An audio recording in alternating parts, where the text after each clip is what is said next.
মধ্যপ্রাচ্যে বইছে শোক আর উত্তেজনার আবহ। ইরানের সর্বোচ্চ নেতা আয়াতুল্লাহ আলী খামেনি হত্যাকাণ্ডের ঘটনায় গভীর শোক প্রকাশ করেছেন রাশিয়ার প্রেসিডেন্ট ভ্লাদিমির পুতিন। তিনি এই ঘটনাকে একটি নৃশংস হত্যাকাণ্ড বলে অভিহিত করেছেন এবং আন্তর্জাতিক আইনের লঙ্ঘন বলেও উল্লেখ করেছেন। রাষ্ট্রীয় টেলিভিশনে প্রচারিত বিবৃতিতে তিনি বলেন, ইসলামী প্রজাতন্ত্র ইরানের সর্বোচ্চ ধর্মীয় নেতা এবং বিশ্বজুড়ে শিয়া সম্প্রদায়ের একজন বিশিষ্ট নেতাকে এভাবে হত্যা করা বিশ্বের সব প্রান্তের মুসলিম, বিশেষ করে শিয়াদের বিরুদ্ধে প্রকাশ্য যুদ্ধ ঘোষণার শামিল।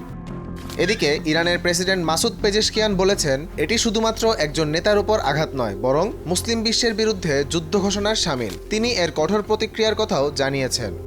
তিনি আরও জানান, যুক্তরাষ্ট্র ইসরায়েলি হামলায় সর্বোচ্চ নেতা আয়াতুল্লাহ আলী খামেনি হত্যার প্রতিশোধ নেওয়া ইসলামী প্রজাতন্ত্রের অধিকার ও কর্তব্য।